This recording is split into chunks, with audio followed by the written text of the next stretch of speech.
Assalamu alaikum, j'espère que vous allez bien. On se retrouve aujourd'hui pour le challenge des 99 noms d'Allah. Pour ceux et celles qui ne sont pas encore abonnés, n'hésitez pas à vous abonner, à commenter, à liker, à partager pour me donner un petit peu plus de force, Inch'Allah, bi'idhnillah.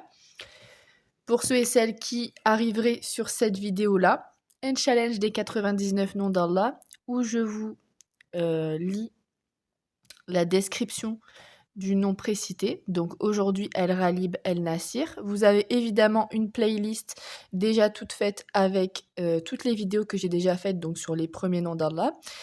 On a bien avancé, alhamdoulilah, normalement à la fin du mois, tous les noms sont faits, alhamdoulilah, en sachant qu'il y a une vidéo par jour. Donc si c'est trop pour vous, n'hésitez pas à enregistrer pour les regarder un petit peu plus tard. Je vous lis les descriptions, même si vous connaissez déjà le nom, pour apprendre quelques points de temporalité, quand est-ce qu'ils apparaissent dans le Coran. Je prends ce livre, voilà, qui est un livre bien complet. Pour ceux et celles qui sont abonnés de la première heure, vous savez qu'au début, je fonctionnais avec 2 livres parce qu'en fait, je me suis dit que vous donner plus d'informations, ça serait mieux.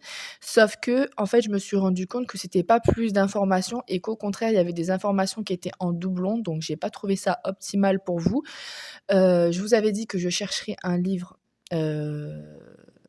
mieux fait, on va dire. Enfin, un seul livre qui regrouperait toutes les informations et en fait, je suis tombée sur ce livre, en faisant mes recherches et en fait, c'était un livre que j'avais dans ma bibliothèque tout simplement donc alhamdoulilah, j'ai pas eu besoin d'en acheter d'autres. Voilà. Donc aujourd'hui, El Ralib El Nassir. N'hésitez pas à prendre un beau cahier, à prendre des notes, qu'est-ce que vous avez retenu, à l'écouter ne serait-ce qu'en audio, à le faire écouter peut-être, à vos petits, à n'importe. Même vous, livre audio, vous pouvez même screener, je vous mets le livre, vous pouvez même screener, faire des surligneurs, voilà. C'est vous qui trouvez, en fait, vous prenez ce que vous voulez. Vous prenez ce que vous voulez. L'important, c'est que tous les jours, quand vous écoutiez ma vidéo, vous en appreniez un petit peu plus sur les noms d'Allah. C'est vraiment une des premières velléités de ces vidéos. Je vous remets encore le livre si vous voulez faire un screen pour vous le procurer. Même si vous ne suivez pas les vidéos, procurez-vous le livre. Ça vous servira tôt ou tard et c'est un livre qui est vraiment complet, comme vous pouvez voir, version intégrale. Donc, aujourd'hui, El Ralib El Nassir. Bismillah. Le nom d'Allah Al-Ghalib apparaît une fois dans le Coran, en l'occurrence dans le verset A'udhu billahi minash shaitanir rajim, bismillahir rahmanir rahim. Lorsque ton Seigneur décide une chose, elle s'accomplit toujours, bien que la plupart des hommes l'ignorent. Surat Yusuf, verset 21. Quant au nom El-Nasir, on le retrouve dans les 4 endroits suivants du Coran. Sachez que Dieu est votre maître, quel excellent maître et quel excellent protecteur. Surat Al-Anfal, verset 40. Dieu est votre allié le plus sûr. Surat Al-Nisa, verset 45. Attachez-vous fortement au Seigneur, c'est lui votre protecteur. Quel excellent Seigneur et quel excellent soutien. Surat Al-Hajj, verset 78. Ton Seigneur te suffira comme guide et comme soutien. Surat Al-Furqan, verset 31. Le nom Al-Ghalib signifie celui qui fait ce qu'il veut et que rien ne peut vaincre. Personne ne peut repousser son jugement, remettre en cause son décret ou empêcher l'accomplissement de sa décision.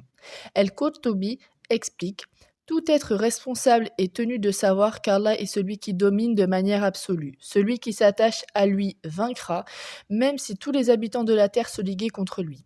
Le Très-Haut affirme, Dieu a décrété, je vaincrai, moi et mes envoyés. Surat al-Mujadala, verset 21. Quant à celui qui se détourne d'Allah et s'accroche à un autre que lui, il sera battu et pris dans les pièges de Satan. Al-Nasir désigne celui qui se charge de secourir ses serviteurs, s'engage à soutenir ses alliés et à les défendre. La victoire ne vient que de lui et ne se concrétise que par sa grâce. Le victorieux est celui qui reçoit l'assistance d'Allah, car personne d'autre que lui ne peut venir en aide aux fidèles et nul autre que lui ne peut les protéger. Le Très-Haut affirme, la victoire ne peut venir que de Dieu, le puissant, le sage. Surat Al-Imran, verset 126. Si Dieu vient à votre secours, nul ne pourra vous vaincre, et s'il vous abandonne, qui donc en dehors de lui pourra vous secourir? Surat Al-Imran, verset 160. Qui donc en dehors du miséricordieux peut vous servir d'armée et vous soutenir? Sourate Al-Mulk, verset 20. En dehors d'Allah, vous n'avez ni protecteur ni défenseur. Sourate Al-Baqarah, verset 107. Il était de notre devoir de secourir les croyants. Sourate Ar-Rum, verset 47.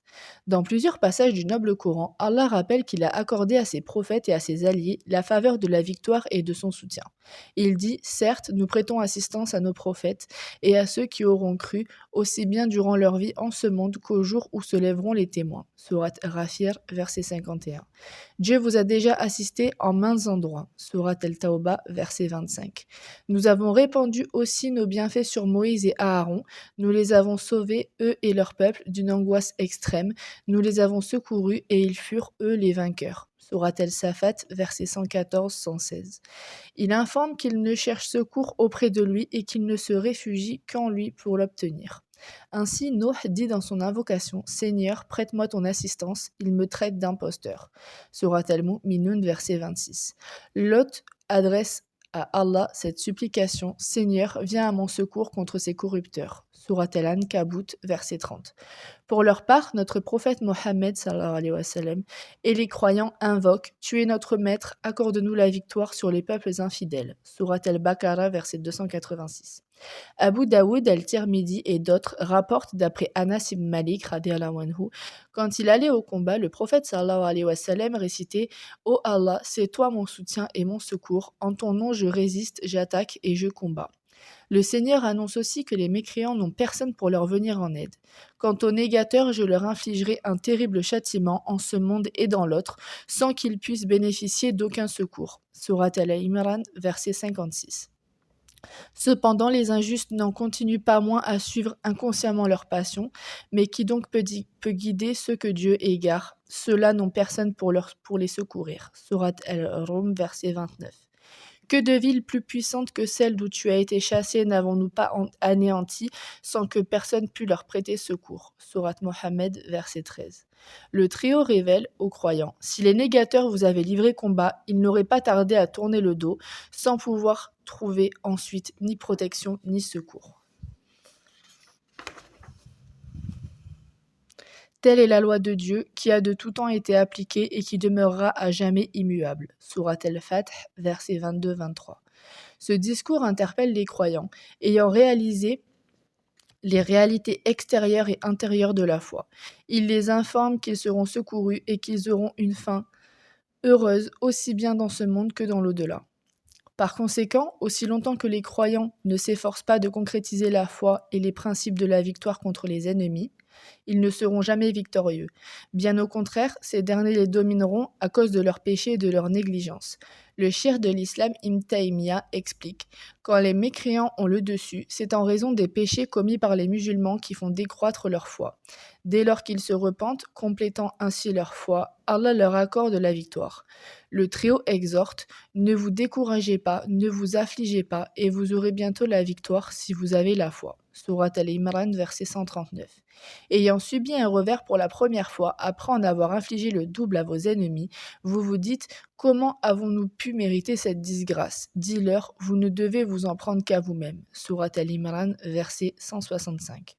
Afin de battre l'ennemi apparent, les serviteurs sont tenus de combattre l'ennemi intérieur, représenté par Satan, et la mauvaise conseillère. Ils n'auront point de victoire tant qu'ils ne prendront pas le dessus sur ses adversaires.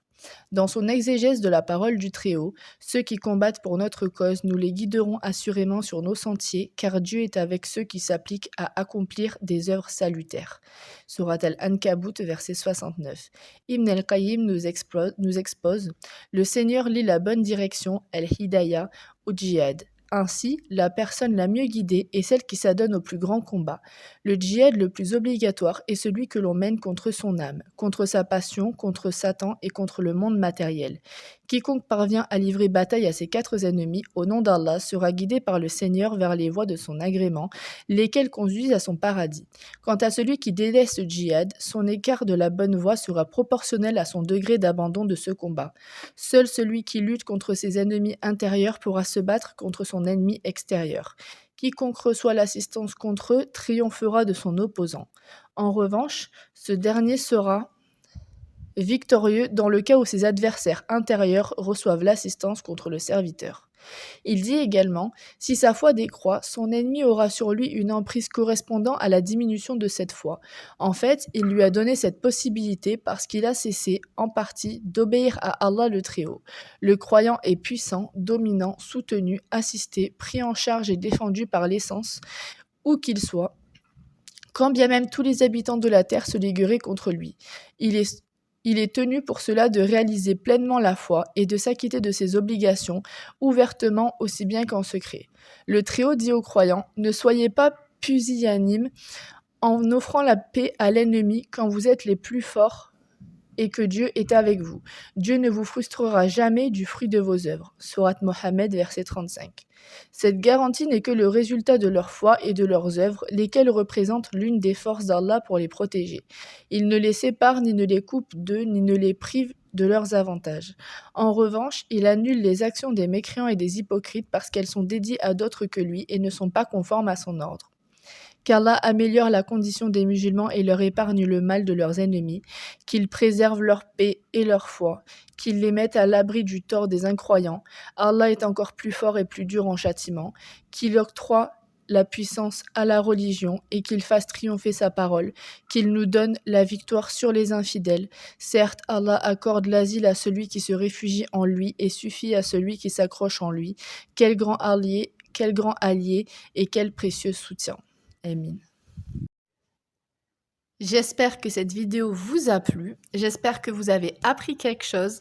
Encore une fois, n'hésitez pas à me mettre un petit pouce vers le haut pour me donner un petit peu de force, Inch'Allah, bi'idhnillah. Et on se retrouve, Inch'Allah, demain pour un nouveau nom. Salam alaikum.